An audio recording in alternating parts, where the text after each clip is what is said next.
Welcome to the Pure Property Podcast. Whether you are considering buying your first investment property or reaching property mogul status, we dissect the fundamentals through to large-scale property development and everything in between.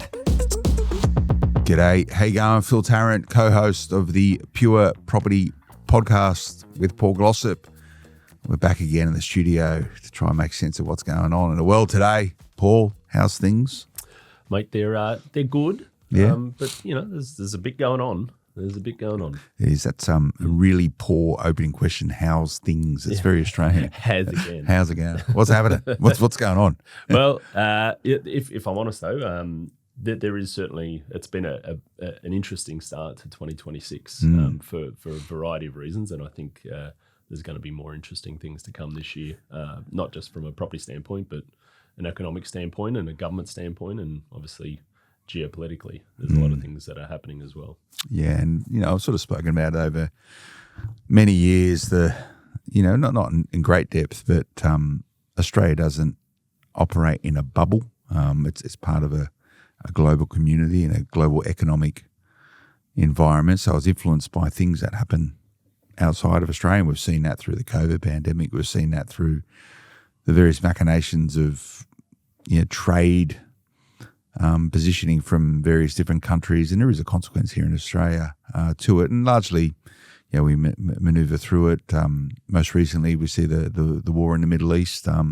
Still yet to see exactly what that will mean for Australia, but even today I was reading in the paper, expect travel issues for the next 5 months because most of our flights go through the Middle East.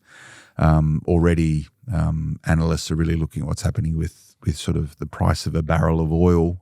Expect fuel to go up at a point in time, and it's probably already moving at the pumps now because I know most fuel stations will probably go, here we go, it's time to jack up the pricing. And the Treasurer has come out and said there's not going to be any, he's not going to subsidise. No. It's not going to subsidise which shouldn't have happened pricing. in the first place. I mean, it was an unfortunate vote grab, I think, which a lot of those short-term subsidies typically are. It's funny you say that, though, Phil. Driving into the studio today, driving past the airport, I typically don't see many planes when you're going northbound. They're all parked up along that. All of the Emirates and Qatar planes are all parked up. Big Airbus A380s just sitting there. I think I counted 5, maybe 6 sitting there idle, doing nothing. And you think, well, if that's here in Sydney, the ramifications are obviously global.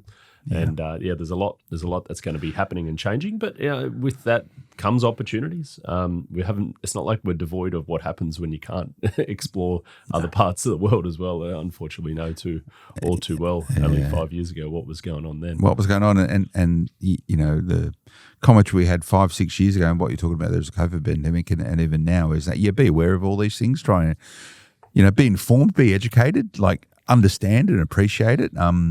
What is the flow and impact to the Australian economy still yet to be played out, but there will be inflationary pressures as a result of this.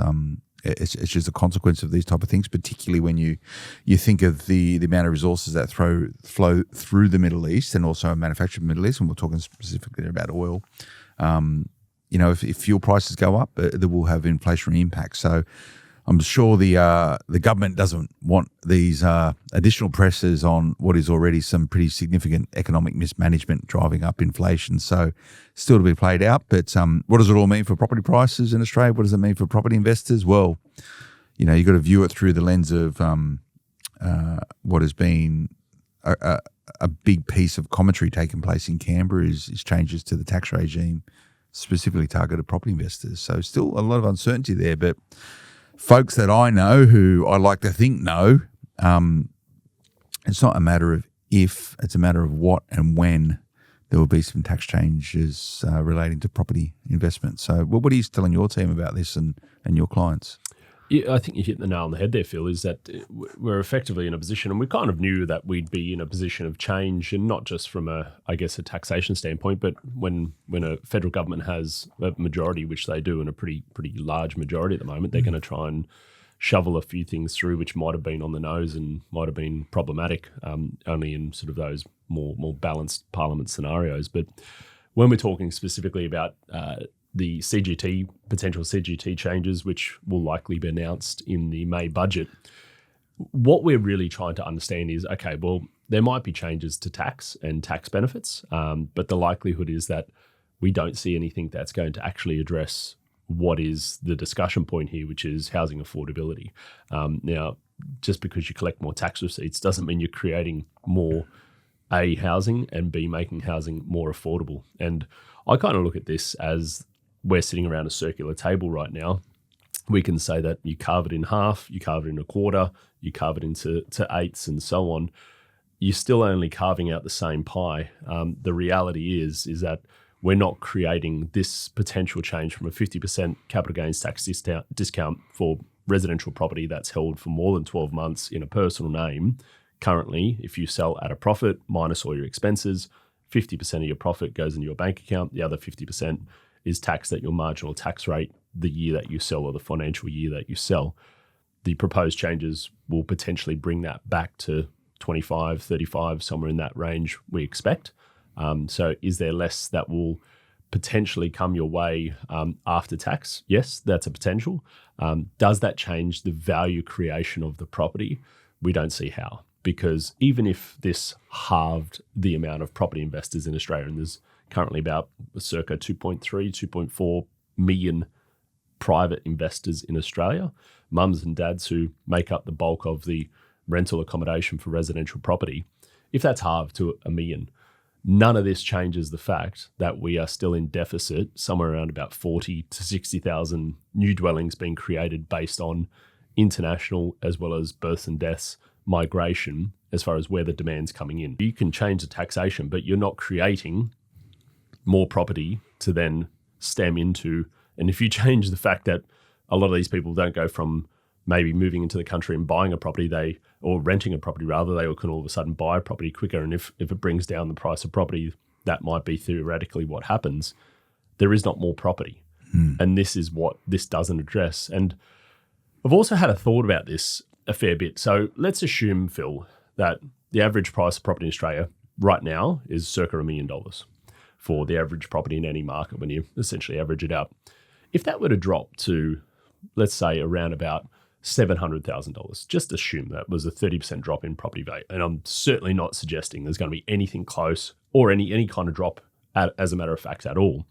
But what this does is that if you did make more property more affordable, and I look at my own personal property portfolio, if I were looking at property to buy in 2026 and all of a sudden we saw a price drop, we're not going to see rents drop. They're actually going to go up. So that one is pretty much for me a foregone conclusion, because there'll be less property and more people looking to rent property. So let's assume rents stay the same, but the price of the property drops by 30% in that example that I talked about then. You all of a sudden look at property and say, well, not only is it a growth play, it becomes a yield play. Yep.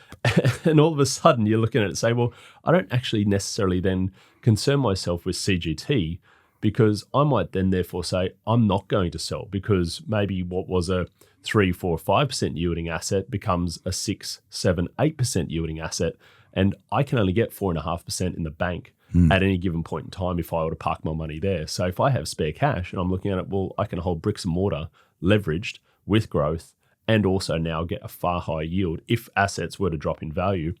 This is the issue that arises here. So for me, the policy is completely flawed on a whole range of fronts. Now, that doesn't mean it's not going to go through, but ultimately, I guess the bigger question is it going to affect property prices? I don't see how, because we have this systemic issue with actual supply. Yeah, supply. It's a supply-man discussion. And my view of all of this is this discussion and potential changes around the tax regime connected with property investment is just a massive distraction of the real issue, and that is we're not building enough housing.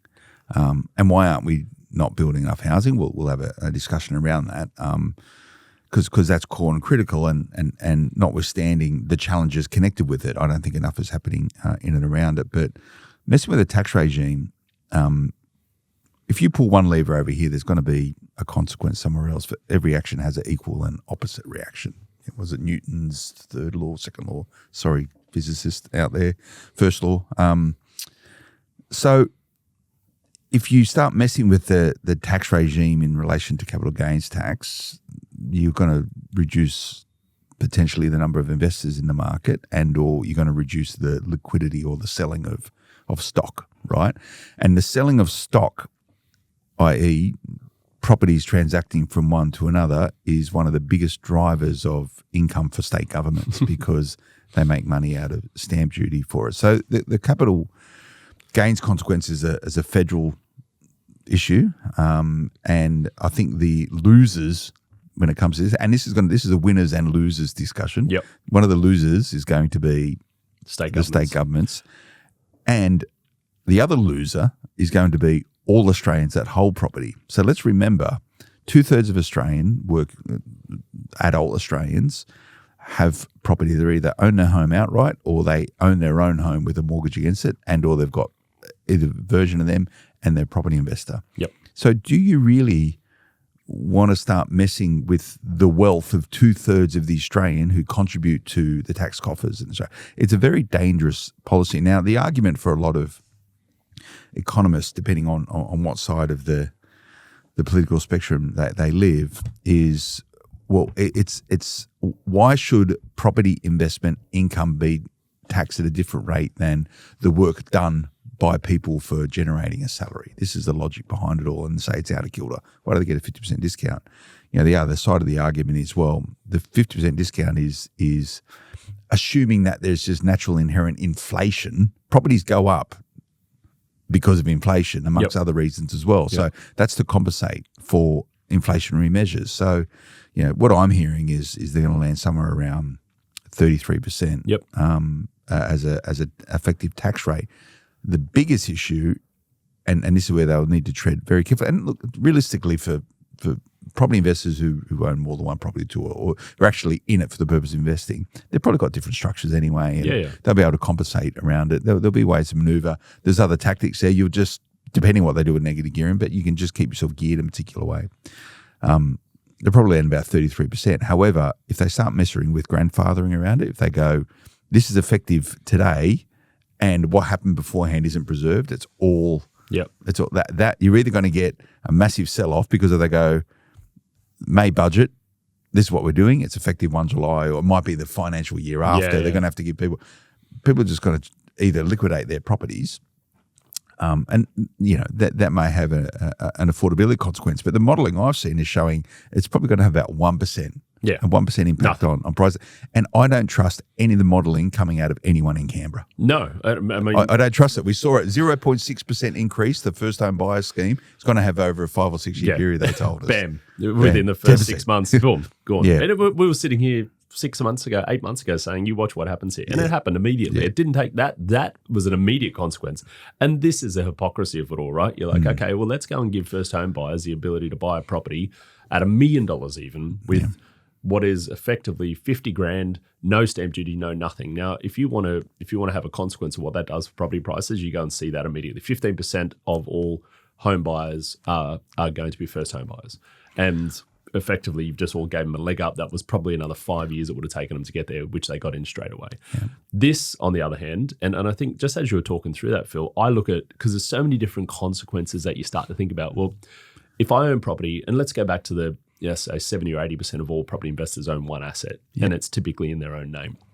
If I'm 40 years old and I've bought an investment property 5 years ago, 8 years ago, 10 years ago, and it's got some equity in it, and I can think, okay, well, I sell today, and let's say I bought it for 500, it's worth 800. Let's just use that as an example. 300 grand in growth that I've held it. Let's just assume I've held it for 8 years. Let's just go down that example. I'm 40 years old and I've got technically 20 years until technical part pension age or ability to actually sell that property or take some sort of superannuation and maybe choose to down tools and not work and take some of my superannuation. I look at it to say, okay, well, if I've got 300 grand profit in a property, I could sell it today and 150 goes in my bank account and then the next 150,000 is subject to my taxable income of that year. I might say, yeah, sure, I'll take it now so I can lock that in, or alternatively, if it's 33%, that all of a sudden becomes, instead of 150 grand and go straight in my back pocket, it might be more like 100 grand and there's 50 grand that's left on the tax table. That's not great. Now, obviously, no one's going to want to take that as if they had the alternative. But I look at the situation and say, well, if it was part of my long-term plan to buy this property to help me into my future, i.e. my retirement, I'm not going to sell this property until my working career is finished. Because what happens then is that once you're done earning the larger salaries that you would have in your 30s, 40s, 50s, and 60s, if you say, okay, well, I'm going to retire now, then the year that you retire, and technically on paper you don't have anywhere near that, then you're like, okay, well, I'll sell then because my taxable income of that year is nothing. And essentially then I can add it to that other year. So I'm going to get the tax advantages then anyway. So it just changes the way that people think about property. And I know we've got a colleague, Ben Kingsley, who's sitting as the chair of Picker. And if anyone hasn't looked at it, he's just launched a video on YouTube talking about some of these ins and outs and a lot of the outcomes that I think are going to be realistic. And it's a very good watch and listen for anyone who's wanting to know more about this. But I think what it ultimately is going to do here is that you're just going to see more people be long-term property investors, which is great because you want to provide accommodation. You provide tenants guaranteed property. There's going to be less speculative approaches to say I buy and I sell in 3 years' time because markets do fluctuate. You can get markets that have huge spikes and people might just think I'm going to get some of that action. I can think of markets like Darwin right now where people are thinking I'm going to jump in there and get 2 years worth of growth and then get out. That's the type of buying which I think ideally will stop because of this, because I don't like that type of speculative investing for property in particular. But for me, if that wipes that segment of that type of investing mindset out, fine. But it's not going to address affordability. No, it's not going to address affordability and it's not going to address the supply issue. So, there'll be ways and means to maneuver around any changes. There'll be consequential changes to CGT regime. I'd caution around grandfathering because, and once you're on the property ladder, this is what politicians largely don't talk about. Once you're on certain politicians, once you're on the property ladder, you don't want your property go down in value. No. So you've worked hard to invest in inverted commas, the Great Australian Dream, which I think is, we've moved on from that as a nation. We need a new Great Australian Dream. Correct. And that needs to be defined outside the scope of this particular chat. But once you're in the property market, you're not going to go, I've just bought my dream home with my new partner and to build our family in the suburbs of any given capital city, right? You go, isn't this great? It just goes down by 10% or 20% because of changes. Like, I can't see anyone who's going to want that, because what that will instantly do immediately, and probably for a period of maybe 3 to 4 or 5 years, will put people in negative equity. So they're trapped, right? And this is another potential loser is a potential loser at the bank. But again, the potential loser for all these people who are subscribing into this on the 95% deposit scheme and they're all in negative equity, trapped in property that, then they have kids and they only get a one income that they can't sell. The loser is the Australian taxpayer because we've underwritten 15% of the value of these things. So, I'd be very careful. It's a tax grab. I mean, let's just put it that way. But the government needs it. They just need more money. And this is it. They're running out of dough. And it's not an immediate one either. And I know we won't go on this too much longer, but I think for those who are trying to think, well, what are the other consequences here? You touched on the difference between the federal tax, which will be part of this capital gains tax, and then the state tax that are balanced out.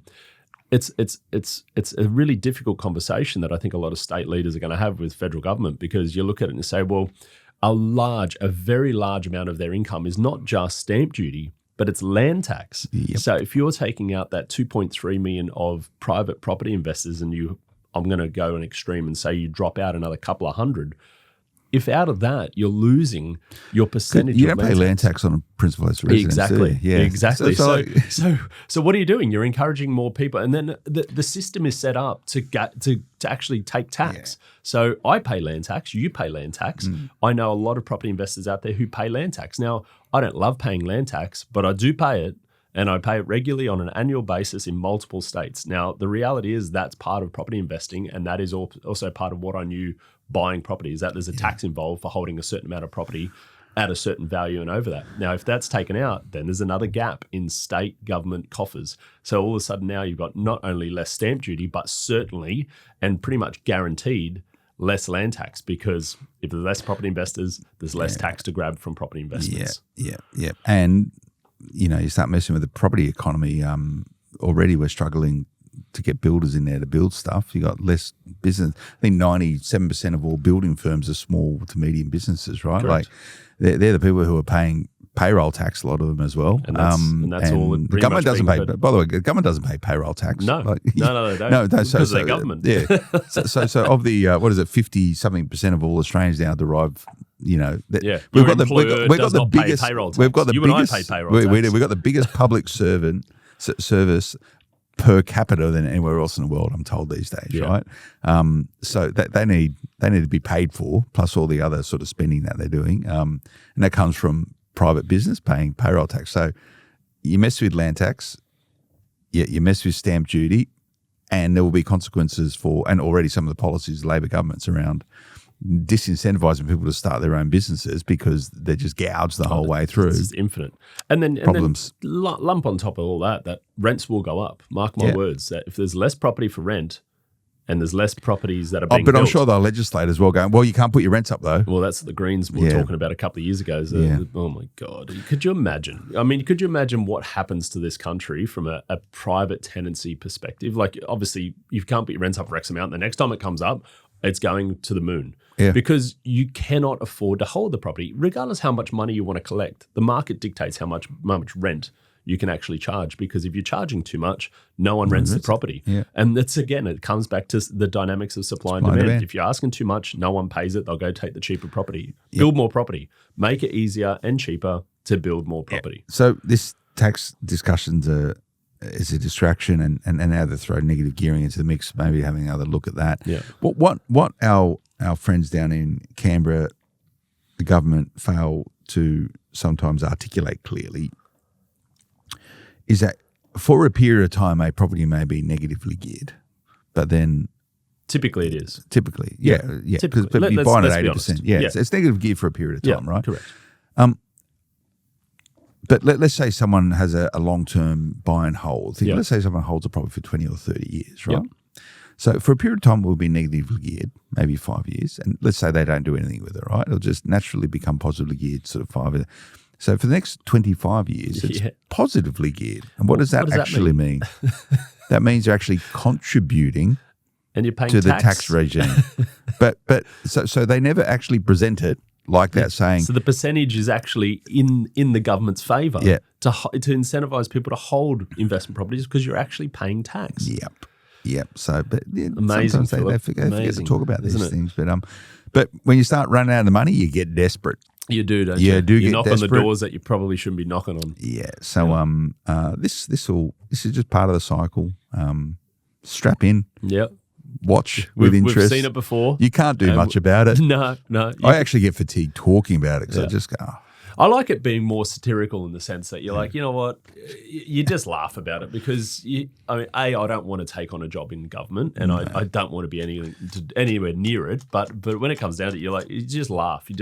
You know firsthand more than most, Phil, that the reality is vast majority of the people who are making up these policies have very little, if any, idea about what actually goes on. They've got no idea what's going on in the real world. You know, they call it Canberra bubble, right? Yeah. For a good reason, because they sit in this like closed ecosystem of madness, right? And fortunately, we do have some, and I'm not giving polys a hard time. You know, hats off to all polys because it is a calling, horrible job. It's a tough job. Yeah.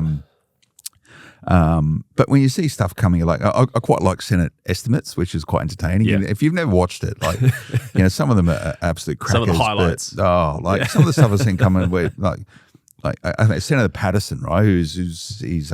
He's a Liberal senator, and he likes to give it a crack. But senator's job is to hold the lower house to account, right, and pass bills and all that sort of stuff. So hopefully sensibility prevails, right?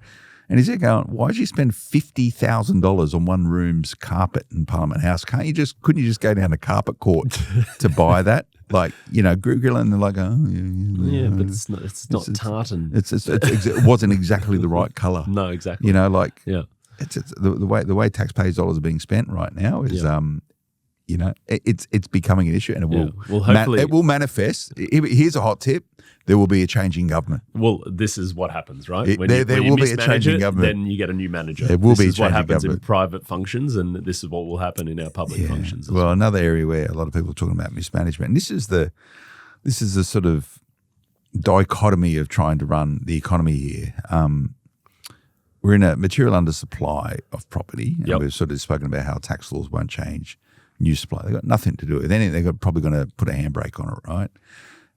However, we still have strong migration and shrinking household sizes. So these are all the dynamics of all of this, right? Like, people don't want one-bedroom apartments anymore, but more people are living singularly. People are getting married a lot later. They don't want one-bedroom apartments because they want a home office or somewhere for their dog or whatever. So households are shrinking. Migration is strong. We need greater migration, skilled migration, because this will be one of the things that will move certain parts of the economy. Absolutely. There's about 450, 500,000 at the moment, right? Yeah. Which is well above pre-COVID. So a lot of people sort of get swept up in the immigration issue because it gets really polarized or hijacked by certain aspects and elements of it where they will be framing migration of all these sort of bad people like ISIS brides and all this sort of stuff, which right? Makes up, which is like single-digit decimal percentages of total skill. Nothing at all. So what we're talking about, and to be fair, a lot of the migrants still coming to Australia are English.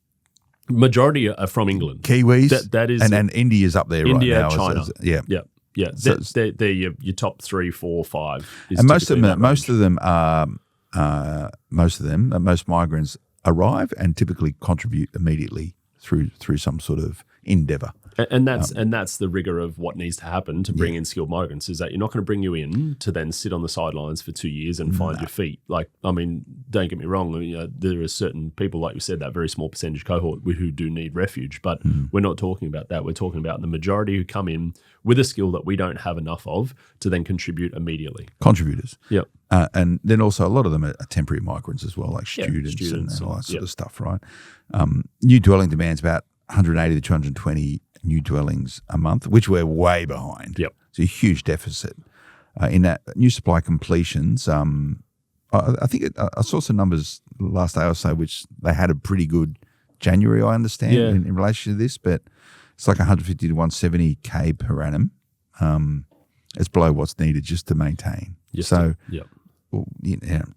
And this is the thing too, like every state's different, the needs are different, and this doesn't split it out, these numbers, into which state needs what types of dwellings. And unfortunately, it's a lot easier to build high-rise because it's quicker, it's compact, and it does one vertical opportunity. But when it comes down to, like you said, Phil, even if you're a single or a couple, we just talked about off air a couple of days ago, the fact that the Victorian government's now mandating a couple of days work from home opportunities. Like, people need space at home. And even if you're a single or a couple, a one-bedroom apartment doesn't suffice. Doesn't cut it. So you actually need bigger premises. And if people are working from home more, then they want their home to be bigger. They want a backyard. They want space for an animal. They want to be close to parklands.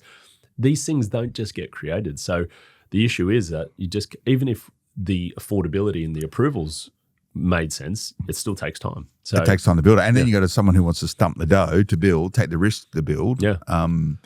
Nothing's guaranteed. And all of the new builds are based on pre-commitments, right? Yep.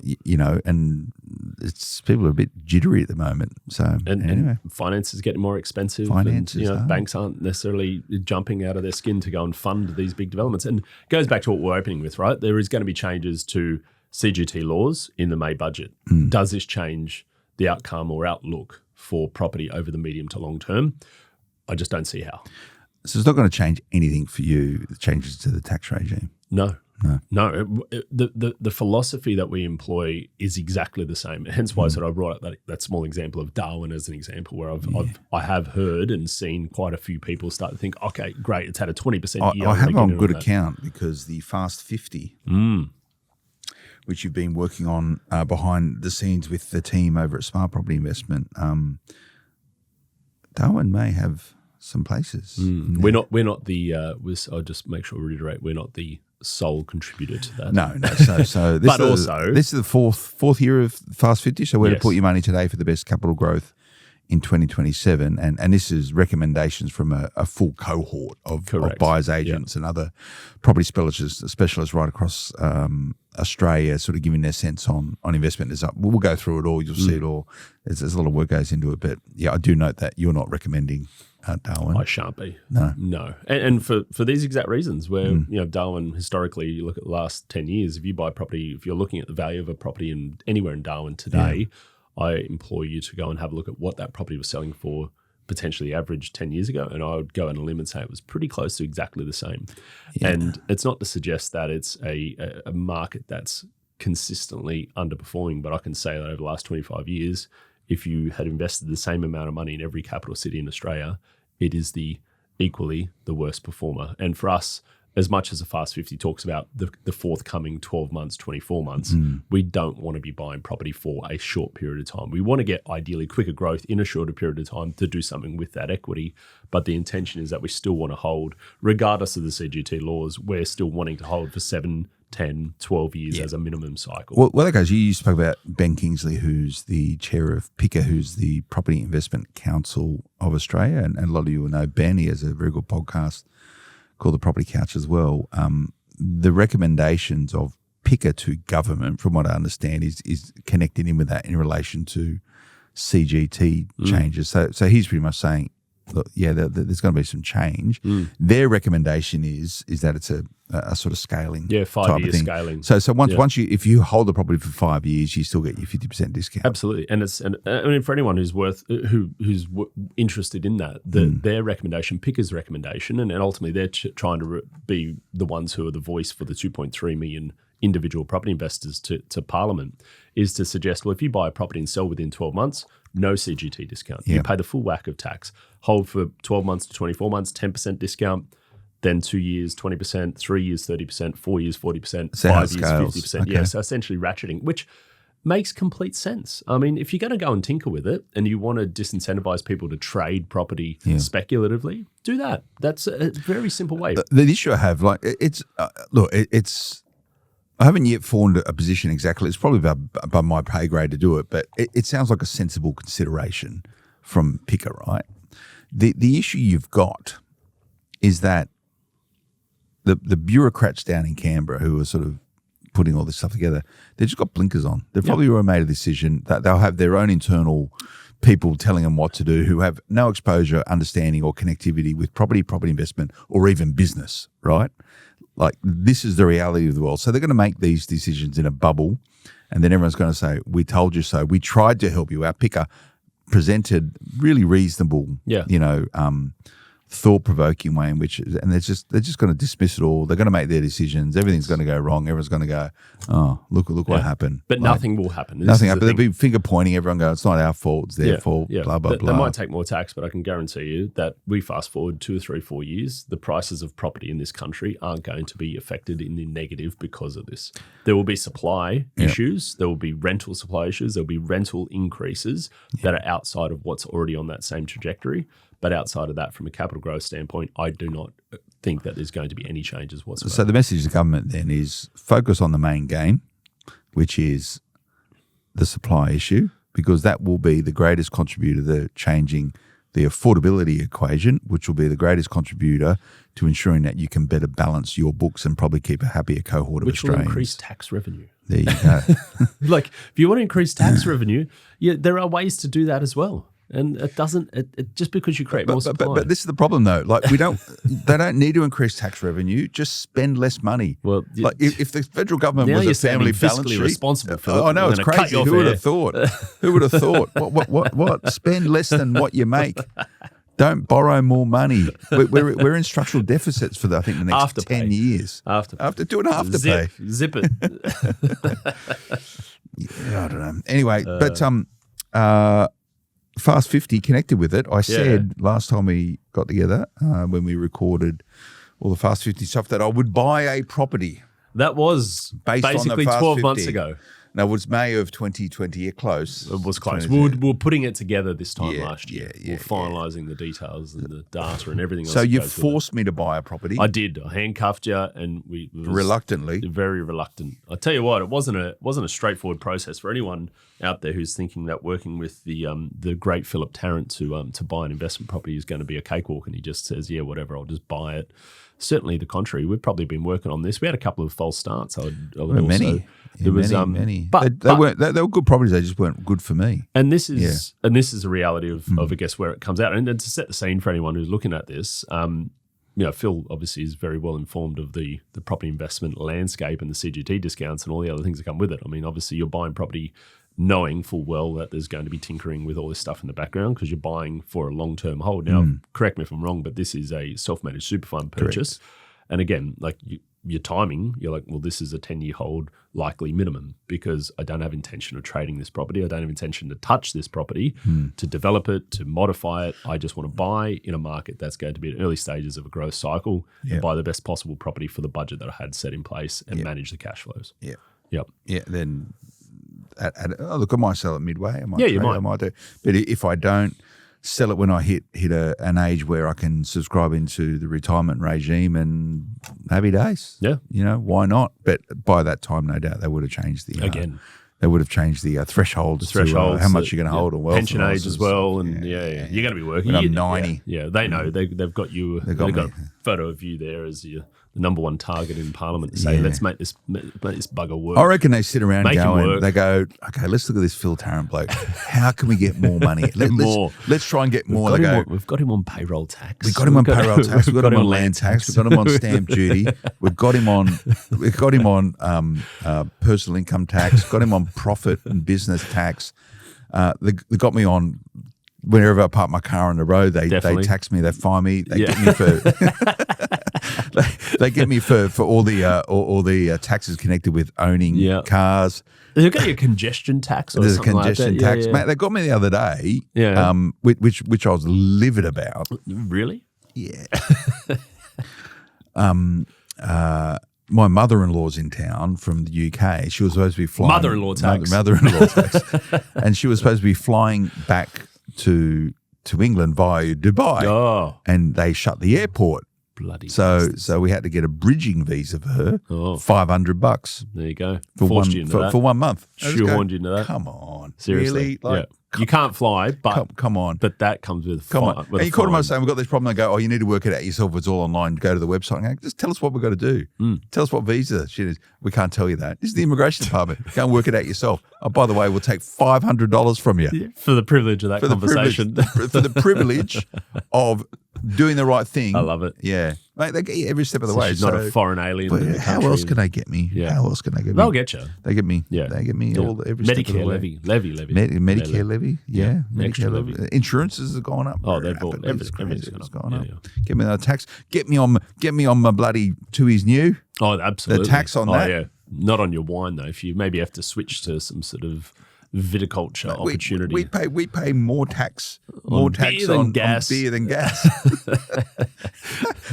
Senator Pocock, let's get him on here. He's all right. Well, he's definitely appealing to the punter to come up with these little random analogies of where tax goes and doesn't go. You know, he's a talent, that bloke. Yeah, I think so. He plays the role of a senator. He's articulate. He plays the role of a senator really, really well. And look, you know, he's an independent. And he does it exceptionally well. Well regarded, well respected. He's erudite and articulate. So, do you know what I saw the other day? Was at a function.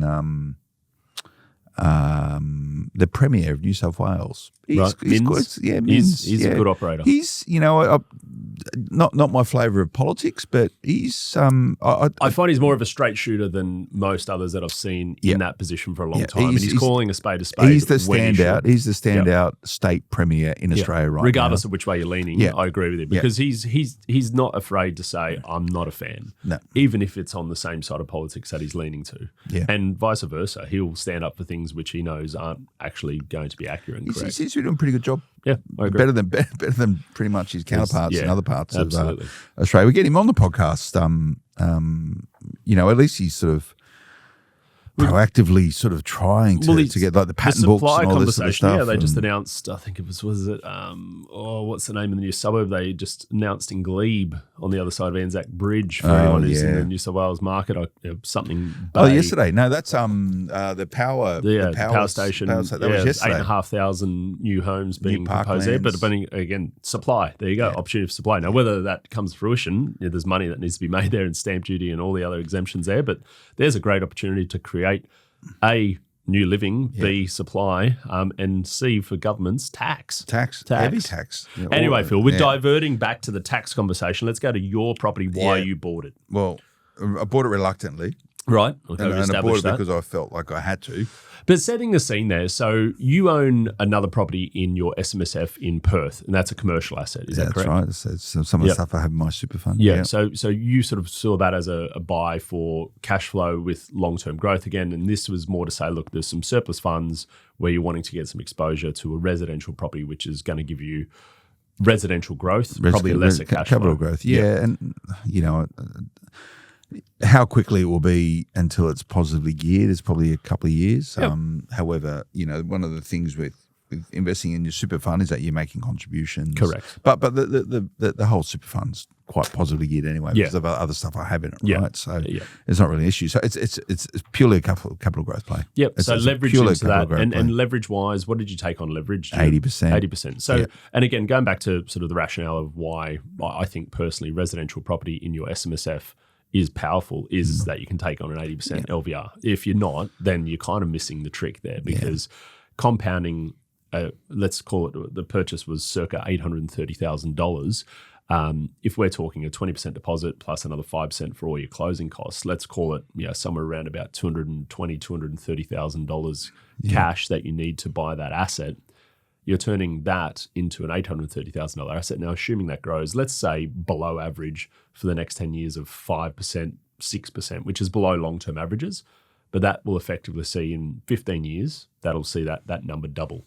So you fast forward 15 years, you bought it in 2026, fast forward to 2040, and by then you're probably going to be putting at least one foot up, maybe both feet up on a more of a relaxation time frame. But let's assume that regardless, you can choose to sell it with no tax then. But 15 years down the track, by 2040-ish, that $830,000 property circa $1.6 million if you got that 5 or 6% compounded growth. Now, you go back to say, well, you put $220,000, $230,000 on the table to make $800,000 net because it will be tax-free by that time if the government doesn't tinker with it. So you're getting 4x on your money over 15 years. So 400% growth over 15 years is essentially where the leverage allows you. Now, if you didn't have the leverage, that goes back down to about 150% growth. So it goes back down to why leverage in SMSF makes a lot of sense. But I guess why that property is probably where it comes back down to. We announced that Fast 50 this time, or May last year, and we're about to launch the new one this year. It's a market that has only just started its growth cycle. Yeah, it is. Exactly so it's in Victoria. Hint. And it's in the capital of Victoria. The capital of Victoria. And it's on the eastern side of Victoria. Are we playing Cluedo here? I don't know.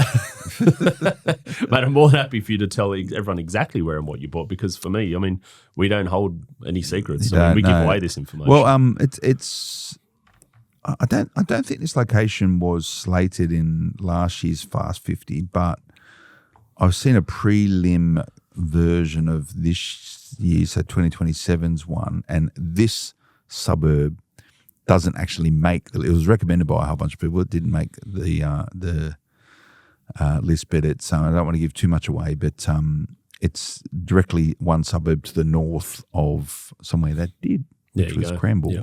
There you go. And I think for me, this is probably. I mean, we've been working on this Fast 50 for quite some years now, and in and out of different markets, and a lot of the time we have clients, either new clients or existing clients, asking us, well, where's the Fast 50 telling us we should buy them? Well, look, whilst it's a great guide and we do put a lot of work and effort into providing it, there are not only 50 suburbs in Australia that you should or shouldn't be buying in. There are certainly hundreds of suburbs that would also fit the grade. And a lot of the time they are surrounding a lot of those markets that we're already recommending. And I think the big part here is that we've talked about this purchase being circa $830 purchase price. And so just gives a colour: 4-bed, 3-bath, 2-car, 545 square meters, single story brick home, walking distance to a public school, walking distance to a couple of different shopping centres, 30 k's from CBD, close to highway corridors. Effectively a very owner occupier location. It's an owner occupier house. It's not really. And this is the point. It's not really the sort of stuff I would usually buy. Like it's sort of stuff I was buying 10, 15 years ago, right? So I would call it, it's probably not right, but it's like a starter property. If you're new to investing, it's a good foundational property. It's the sort of stuff. It's a foundational Yeah. type of asset, and I've got it inside of a bubble of my self-managed super fund. Correct. That's how I view serving it. a purpose. It's serving a purpose. You know, I've got to put 220K into it. That's fine. I've got to work out, and you need to be careful with this and speak to your lenders around it, is that some lenders will require some sort of liquidity aspect of your super fund where they're going to want to actually see spare 5% cash. typically. Spare cash liquidity in your in your super fund. The lender I've gone with, I don't think has that requirement, so that's okay. But what I will probably do with this is set it so it's about neutrally geared. Yeah. So which means I'll just put some money into an offset. Yeah. Just to offset its P&I mortgage. Yep. So you think about 15 years time, you know, you've done a fair bit of the heavy probably wedged lifting. out at least 40, And if you 50, and you look at the numbers, if you offset it today to be negatively geared, you would find that offset at a P&I level will probably get you to having it paid off. Yeah, within those 15 years, right? Correct. So that's really important. Absolutely. You know, if you can compensate for maybe $400, $500, $600 a month, $1,000 a month for a period of time, you'll be surprised how quickly you can pay these things down. It's a good point with SMSF, and I know we're honing in a lot on SMSF with your purchase, but you can't claim negative gearing and depreciation benefits necessarily in your SMSF the same way you can in personal name. So hence why running it negative is not actually that advantageous. So going back to the tax, there is no tax benefits. So you're not a burden on the tax man. You're just trying to make sure this thing is ticking over and basically breaking even as close to you can do it. And you think about it, right? You know, I think it goes up next year as well. But this year, maximum contributions into super funds about 30K. I think it goes up to 32,500. Don't hold me to that. So if you're maxing out your super, you know, you can have your liquidity, and if you've got the ability to do it, you know, it'll be quite easy just to drop in. Well, you talk quite easy, but you pay all your super for the year right at the start of the year on the 1st of July. Yep. You can get that money into your offset straight away. Yep. And if you've got the liquidity to do that, that means you're saving money, interest quickly, which ain't going to change what you need to pay on your loan repayments, but you're paying off the principal quickly, and you can get yourself to it's one application of it. I don't look, this property, as you know, and your team will know, is I've just gone. Whatever, I'll push back the whole way to you guys going, I don't really want to make any decisions on this. You sort that, but I go, what about that? What about that? What about that? Right? Because I've got some knowledge around it. Yep. So I haven't been overly involved. I've sort of leaned on your team to get the job done. Yep. Purely because of time, energy, and effort. Absolutely. And you're asking questions where you need to, because I mean you know this better than most. So you know the questions you want to ask just to agitate the edges and make sure that you're not wasting money where unnecessarily wasting money as well. Yeah, absolutely. There's ways to be clever about this. There's ways to be done. But I reckon I probably looked at 10 properties before I chose this one. Yeah. And many of them were very good. They were just for certain reasons, like something I don't want to do any work on it. Yep. This thing needs it's fine. This place needs it could do with a lick of paint maybe outside, but I don't need to do anything on it. Right? I don't need to do anything on it. But a lot of the other stuff was you would have considered it if it was outside of super. Yep. There was some land plays there and, some development opportunities and all that sort of stuff. And I was like, don't have the time, don't have the energy. I just want something I can just chuck in there and forget about it. Yep. It's probably, and I would say probably that I don't know if I'll put any more resi property inside of super. But maybe it depends. But I mean, it's there for that purpose, right? Like you've got commercial with income, you've got this for growth and leverage, and then you got all the other stuff. You might assess it later down the track. And I can say personally too. I mean, I've bought 2 properties in the Victorian market in the last 8 months in my SMSF, very similar to this property. I'm liquidating something in Perth at the moment. That's in my SMSF there. But you can keep that money in there, right? Exactly. The issue is trying to get money into your super fund, right? Well, this is it. Yeah. Because it's already in there. Yeah. And you can do contributions. You can do 180. You can do 180K once. So if you've got 2 people in your super fund, 30 grand, whatever it is a year, non-concessional contributions, you need to speak to your accountant about it. It does get a little bit complicated. There is some tax consequences around it, but the challenge is getting money into your super fund. So you want to maximize it as much as possible without over-capitalizing your super fund. Once it's in, you can't get it out. The wise is that you don't want to over-contribute when you've got things that you need to sort out in your personal names, i.e. your home loan debts that are in personal names, etc. They're things that you probably want to get on top of as well. So what's going to happen to Hampton Park? Because I'm looking at some of the growth numbers from 23, negative 3.8%. Yep. I think it's fluctuated a bit. I think over the last 10 years it's done about 67%. growth, which is okay. It's okay. Yeah. I mean, okay. if you in the grand scheme of things, it's good. But if you look at on an average of what's happened in Australia, it's probably a little bit below the long-term average over the last 10 years. And 6 of those 10 years was COVID, post-COVID environment where, Victorian property has probably moved differently to other parts of the market. So Correct. 4% in 2024, 3% in 2025, 8% in 2026. So it's starting to move the way that we would like to see it move to then enter into that market. And hence why for us, the focus has only really been the last 10 to 12 months in that market, because those numbers are starting to show exactly what we would like to see when we're entering into markets, which is a lack of supply, a lack of future supply, and starting to see that the demand is pushing the value up. And even, I mean, the grand scheme of things, you mentioned this property, if anyone's sort of thinking, well, that corridor, it's kind of similar to you mentioned, you grew up in Seven Hills and you own property there as well. It's probably very similar to that type of location where you're an infill location, you're close to all amenities, you're on highway corridors, high school corridors. It's a 50, 60, 70-year-old suburb that's established and it's going to continue to be there. But value-wise, at circa $750,000 to $850,000, which is the home values in those markets, there is actually great affordability because it's predominantly double income with kids market. And there is actually a lot of capacity for people to pay more in property over time. So we see it as a very distinctly undervalued market at this stage in the cycle, because people have typically, they're spending about 25 to 28% of their household income to mortgage commitments in that type of market now. Yeah.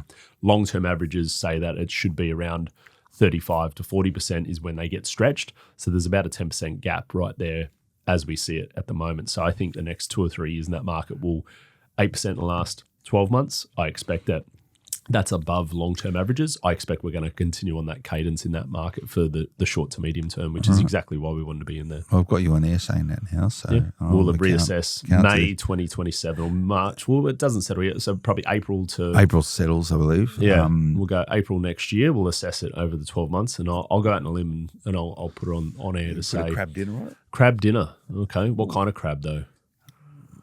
Alaskan King. Alaskan King. Done deal. So what's the cutoff? So it's 8:30 now. We'll get a valuation. Well, let's go above average, whatever the average is nationally for the next 12 months. Okay. If it is below the average, I owe you a crab dinner. If it is above the average, you owe me a crab dinner. Oh, you already got it. I just paid you by. You haven't paid me anything. Thank you very much. It hasn't settled yet. Exactly. Either way, we're going to put it on air right now. Line in the sand. It's crab dinner. If it's above average, you owe me. Below average, I owe you. Okay. For year one. Yeah, and then maybe we'll reassess for year two. I like it. It's a new currency. Well, maybe blue. For anyone out there, I don't take crab dinners on an annual basis for payment. Just so we're aware. No, it is. But it is the currency of all. You are paying the full fee before that. Yeah. Regardless of the outcome. Alaskan King, but it's good. But interestingly, getting into the weeds of this. So your team went through it all. Looked at floods, looked at everything around it. Easements, floods, the whole bushfire checks, because it is near a couple of different reserves as well. And I mean, for that matter, I mean, Phil, I guess to jokes aside, we've been working on this pretty tirelessly for probably 4 or 5 months with the team. And I mean, we assess it every week, look at opportunities. Some of those opportunities we don't send to you because they're just not where we like them to be. Some of them we were comfortable with, send to you. You tell us, look, it's just not for me. We try to make sure we gauge that feedback, and that feedback's changed over the last 6 months, to be honest with you. I mean, you haven't exactly been said straight away yes to anything. You've passed on the feedback that you want to see. We've adjusted, send you something, again, adjust again. And that is part of the process. I mean, our job is not to shoehorn you into what we see as the best fit. It's going to be, hey, we see this as a good fit for these reasons, but ultimately it's your purchase. So our job is to say, well, we want to make sure that A, it's going to be performing, but B, it has to be comfortable for you to buy, because your intention, and we want you to be intending to hold this property for 5 years, 10 years and beyond. And that's the point that you need to remember as a property investor, is you're accountable for the decision making, right? Like, absolutely. You might be using a buyer's agent. They just don't say yes to everything they put in front of you. Right? No. Interrogate and question it. And a good buyer's agent will welcome that discussion. So shout out to Lena, who's sort of done this from your team. She's had the sort of, she's had probably less favourable things to say about you. Probably. Both to and not to your face. Yeah. And moving quickly is key, and I'll not always have time to look at stuff straight away and all this sort of stuff. So this is the nature of the beast. But let's see how we go. Hampton Park. And again, you got to look at it yourself. A place like Hampton Park, and you see there any suburb anywhere in Australia. Some bits of Hampton Park will be good. Some bits won't be so good. Yeah. For example, I think there's high tension power lines running up that sort of part of about a kilometre Melbourne. from where it is there. Yeah, so you know, all this stuff you just need to look and know and be happy with it. But this particular property it's just there's nothing. It's just a house. Absolutely. But it's 4-bedder. So I think it's most around there are 3-bedders. So it's correct. 4-bedder, 3-bath. Yeah, 4-bed.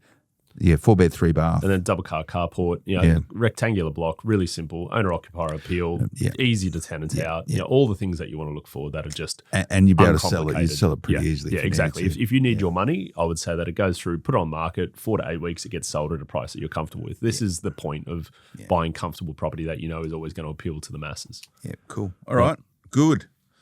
So we'll see you for the Pure Property Podcast in about a month's time. Fast 50 is getting recorded. Fast 50 very next soon. week, I believe. Is it next week? It's in the calendar. There you go. So Keep an eye out for all that. All ready to go. Do you want to tell us about your book or anything? Well, you've already told people wouldn't be a about podcast. Well, let's talk about the audio book. For anyone who's listening here, they are audio podcast listeners, obviously. So I think for my book's sake, Pure Property Investment, if you jump onto the website, you can actually download the audio book, which you can listen to $4.95. It gets delivered to your inbox literally within hitting the buy now button. And then wherever you're listening to this podcast, you can listen to A Surfer's Guide to Property Investing, and you can go to different chapters, which is the beauty about an audio book. You don't have to listen to it from start to finish. You can scroll, toggle through, and we cover off the last 40 years worth of property data and everything about building a large portfolio, from fundamental properties through to large scale construction and everything in between. So jumped on to purepropertyinvestment.com to download the audio book, and it can be in your inbox immediately. Wow. Wowza. Wow, what a weekend ahead of you. Listening to that. It's actually a really good thing. If you're doing something, walking the dog, cutting the lawn. Exactly. We've got headphones on now. I have headphones on a good few hours a day, and a lot of people do, where they just find time. It's just a way to zone out and educate yourself, and sometimes put yourself to sleep. That's what you need. So in the gymnasium, a lot of people listen to podcasts at the gymnasium. On the stepper, on the elliptical. Yeah. It gets in the way though when you're trying to do your sort of inspo stuff. And I've not been to a gym. You wouldn't tell.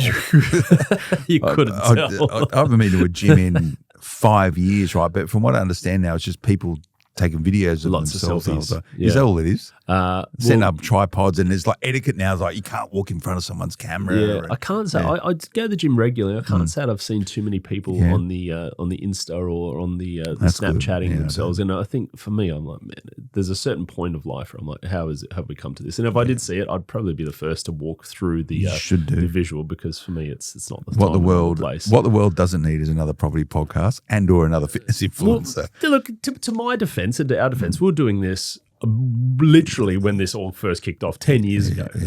Now I know that 10 years ago there weren't people sitting on a Smith machine doing heavy squats with a tripod set up and showing other people their technique, and then trying to spruik some sort of peptide at the same time. It's all about peptides, injectables, injectable nads. I hear and gummies, creatine gummies. Creatine gummies. Are you on the creatine gummies? No, I'm not, but I do see plenty of them hit my feed for whatever reason.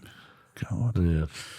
Questionable. Anyway, so purepropertyinvestment.com. That's it. And you can lock in a time to chat with me, because I can tell you. Do you actually get to talk to you?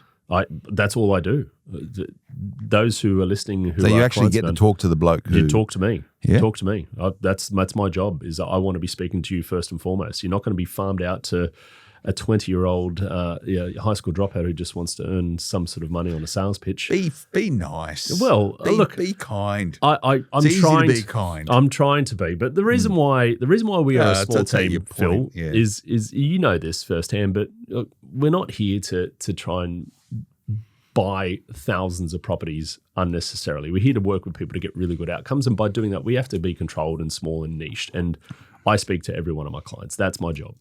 Is first and foremost. So if you are wanting to maybe even get ahead of the curve with the 2027 Fast 50, I would say jump onto that same website, purepropertyinvestment.com. Lock in a time now, because that's not going to be launched for a fair few weeks, maybe even months. No. And you might get a jump on it, because that has been finalised. No, I got the wrong phone. No, I think we're launching it via a live stream. We are. in 2 weeks' time. Well, I'm not going to give away the secret sauce before that, but I can tell you I do know a few of the crucial parts of the recipe. Okay. Let's put it that way. So mid to late March is when it's going to be happening. So and once that happens, your calendar gets full for quite some time. It does a little bit. So jump in early because by that time it'll be live and ready. Okay. All right. Well, quite a lot covered today. Thanks for tuning in. Remember to check out the crew over at Pure Property. Have a chat with them. Like and subscribe to this podcast too. And so we need liking and subscribing. We do need. We never ask. No, I don't ever ask, but I am today. I never ask. I'm going to ask for today. So if you're sitting there finishing up now, please just hit that like, subscribe button because it does push this out. Yeah, leave a review. Reviews are definitely not optional. I'm happy for negative reviews, positive reviews, but either way, like and subscribe and just put hate mail in there if you really want to, if that's the way you're inclined. I've actually got someone here who just deals with all mine. Oh, really? Yeah. Because you get so much of it. To be fair, I don't. But you clearly need someone to I mainly do it. get love letters. Right. Does your wife know about that? No, they're love letters from other property investors, which I get a real kick out of, right? Like when people go, you just randomly, like everything I do these days, there's someone's a property investor and they go, oh, Phil, how you going? We were surfing the other day, you and I. Randomly just ran to, probably not a fan. He certainly wasn't a fan, but he was a colleague. No matter where you go these days, these things happen. But anyway, thanks for tuning in. We'll see you next time. Until then, bye-bye. The information featured in this podcast is general in nature and does not take into consideration your financial situation or individual needs and should not be relied upon. Before making any investment, insurance, tax, property, or financial planning decision, you should consult a licensed professional who can advise whether your decision is appropriate for you. Guests appearing on this podcast may have a commercial relationship with the companies mentioned.